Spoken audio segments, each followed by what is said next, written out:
For a long time, belt-fed machine guns have been considered second-rate in the machine gun industry, with few models available and even fewer excellent ones.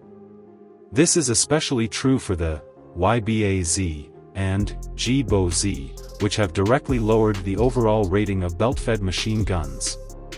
However, in the industrially powerful European region, there have been several reliable models of belt-fed machine guns, and the Italian Perino M1908 is one of them. After the introduction of the Maxim machine gun, it began its tour in Europe. Many countries showed strong interest in it, but were deterred by the high price and did not want to rely solely on purchases. Thus, the development of their own machine guns became urgent. In 1901, Italian firearms designer Giuseppe Perino independently developed a heavy machine gun to avoid the Maxim's patent. This machine gun used a special belt feed mechanism. The gun operates on a gas-operated automatic principle, with a water-cooled barrel and a cage-shaped flash suppressor at the muzzle. Although it is belt-fed, it differs slightly from other similar types.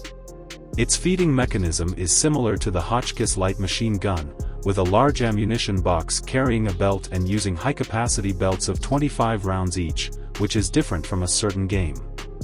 The ammunition box can hold 5 belts at a time, and the gun extracts rounds starting from the bottom belt during firing.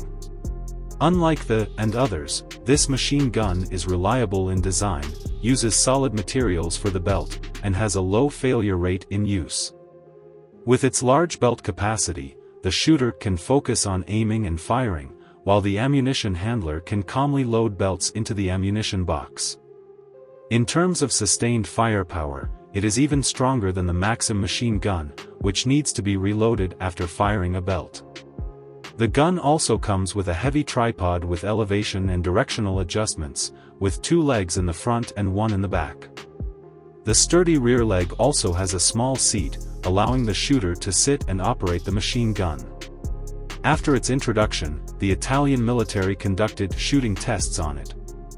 The test results were satisfactory, as although the firing rate was slightly lower than the Maxim, it was no less reliable and aided in accurate shooting. Italy gave it the designation M1908. However, at that time, the Italian military already had some machine guns and did not want to spend money to replace them with the M1908.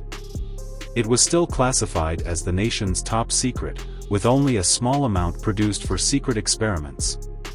This overly cautious approach by the Italian authorities was intended to preserve technological strength in future wars, but it resulted in the inability to mass-produce and equip the machine gun, and subsequent models did not receive further research, with little change.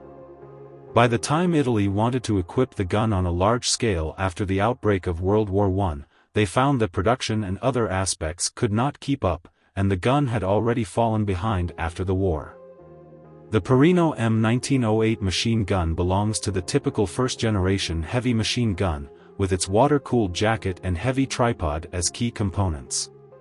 If Italy had not shelved it and instead promptly equipped and deployed it, it might have played a significant role in World War I. Unlike in some shooting games, the gun is not light in size and weight, requiring a team of 6 to handle it. One person carries the tripod, one carries the body of the gun, one carries the water tank, and the remaining 3 carry the ammunition. The idea of one person carrying the machine gun and loading the belt themselves, as seen in games, would be difficult even for someone with the physique of Schwarzenegger. Perhaps it was the M1908 that set a good example for Italy, as even in World War II, Italy continued to use belt-fed machine guns. However, after World War I, new ideas for the development of machine guns emerged, and both light and heavy machine guns took different paths. It was proven that air-cooled structures could fully meet the shooting requirements, and the M1908 machine gun, originally a king among machine guns and an excellent work of belt-fed machine guns, unfortunately exited the stage before it could fully demonstrate its potential. This is why information about the gun is scarce today, and the pictures that can be found online are also extremely rare.